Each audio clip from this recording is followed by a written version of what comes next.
My brother and wife convinced everyone I was losing my mind so they could steal my company.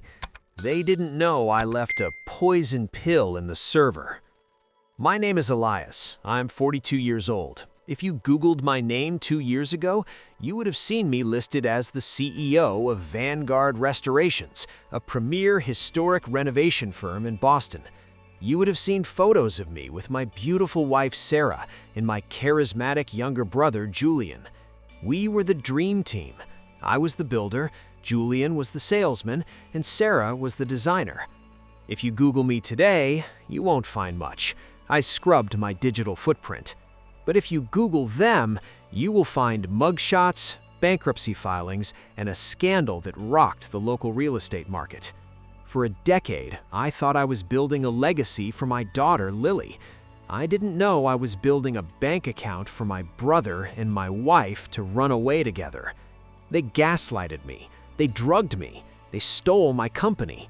But they forgot that I wrote the code the company ran on. And they forgot that I am a patient man. It started subtly. About 3 years ago, I began losing things. Keys, contracts, my wallet. I'm a meticulous man. I don't lose things. "You're working too hard, Eli," Sarah would say, rubbing my back. "You left your keys in the fridge again."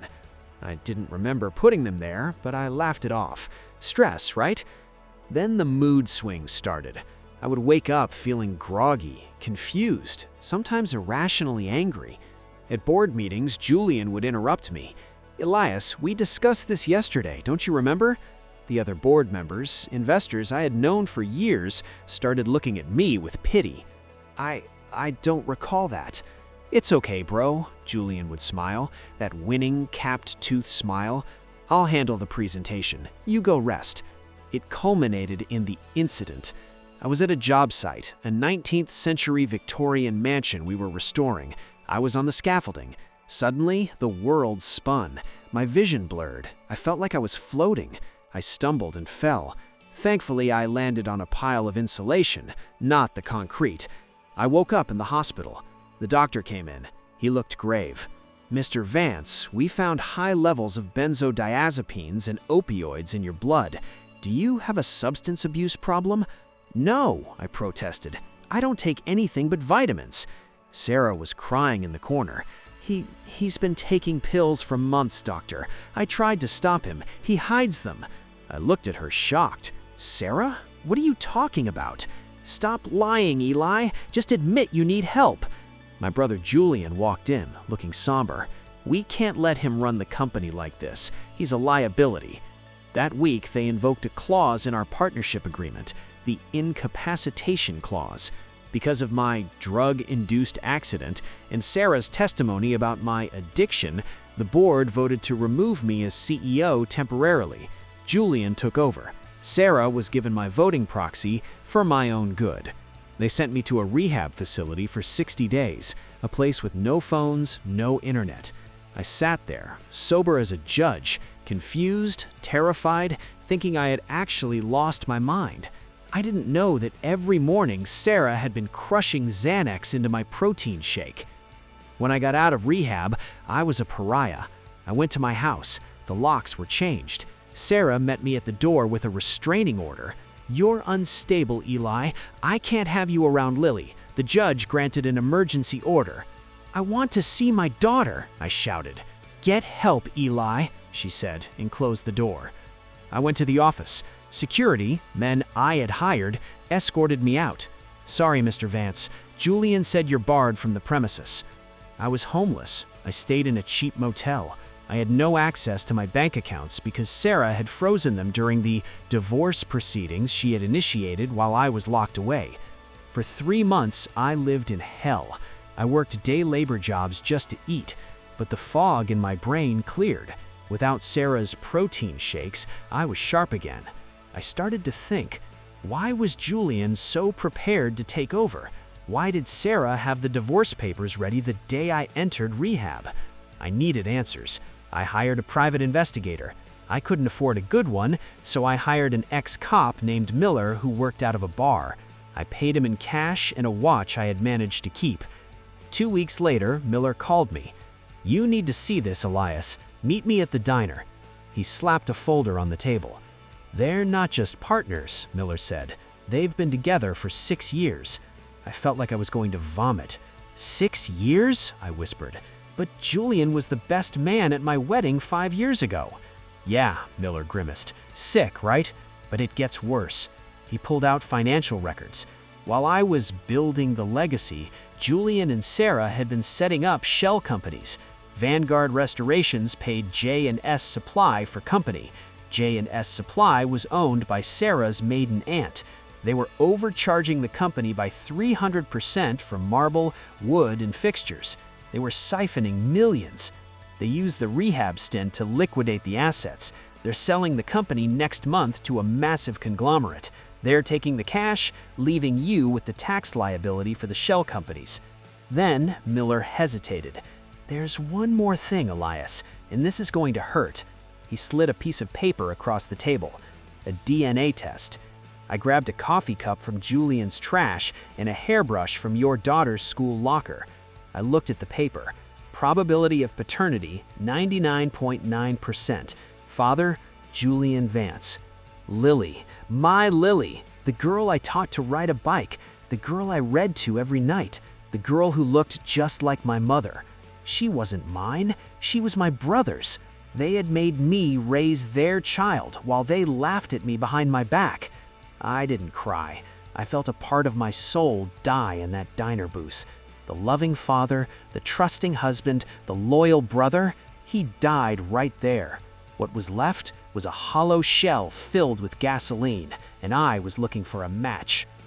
I knew I couldn't beat them in family court. They had the money, the lawyers, and the narrative that I was a drug addict. I had to destroy them from the inside. They forgot one crucial detail. Before I started the renovation business, I was a systems engineer. I built the company's internal server architecture myself. I had a backdoor, a remote access key that bypassed all modern security, hard-coded into the kernel of the system. I went to the library. I logged in. They had locked me out of the email accounts, but they hadn't changed the server architecture because they didn't know how. I watched them. I read their emails. Sarah to Julian. The acquisition goes through on Friday. $12 million. We dump Elias with the tax liability for the shell companies. Julian to Sarah. I can't wait to be done with him. Looking at his pathetic face at the hearing was hilarious. I had 48 hours before the sale. I didn't just want to stop the sale, I wanted to burn it down. I initiated a script I had written years ago as a failsafe against hackers. I called it the audit. The script did 3 things. It downloaded every single incriminating email, invoice, and bank transfer to a cloud server and automatically emailed it to the FBI, the IRS, and the buyer's due diligence team.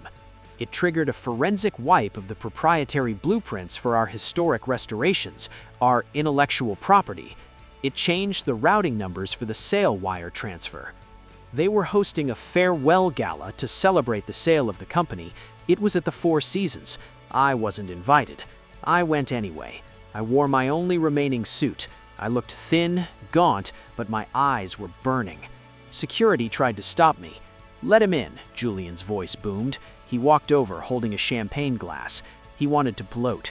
"Enjoy the motel, Eli. Sarah and I are taking Lily to Tuscany." I smiled. "Have you checked your email, Julian?" He frowned. "What?" "The buyer. Have you checked your email?" At that moment, a murmur went through the room. Phones started buzzing. The representatives from the buying conglomerate were looking at their phones, faces pale. The lead investor walked up to Julian. "Is this true?" he shouted, holding up his phone. "Is what true?" Julian asked, laughing nervously. "The invoices, the shell companies. We just got a dump of 5,000 documents proving you've been embezzling from the company." That's a lie," Sarah shrieked, stepping forward. Then the doors opened. It wasn't the caterers, it was the FBI, Financial Crimes Division, and right behind them, the IRS agents. My script hadn't just sent the proof to the buyer, it sent it to the federal agencies.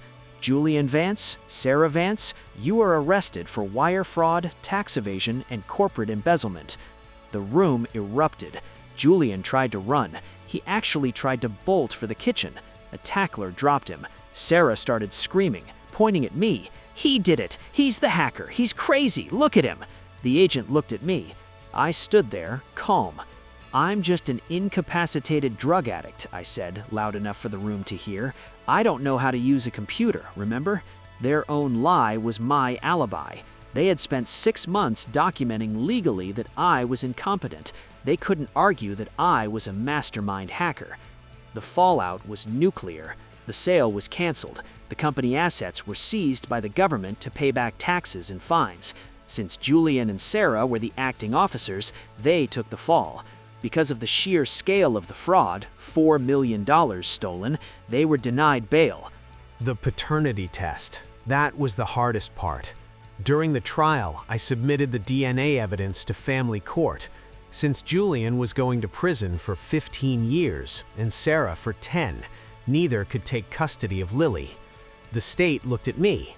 Technically, I wasn't the father, but I was the only father she ever knew. I fought for her. I proved that despite my addiction, which I proved was poisoning by hair follicle tests that showed the drugs stopped the day I left Sarah, I was the stable parent. I adopted my own niece. I never told her about the DNA. To her, I am just dad. I started over. I opened a small carpentry shop.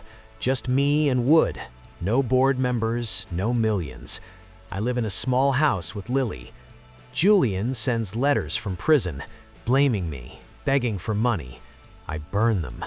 Sarah tries to call from prison. I blocked the number. Last week, I took Lily to the park. She's 12 now. "Dad," she asked, "do you miss Mom?" I looked at her. I saw Julian's eyes, but I saw the smile I taught her. "I miss who I thought she was," I said, "but I have everything I need right here." They tried to bury me. They didn't know I was a seed.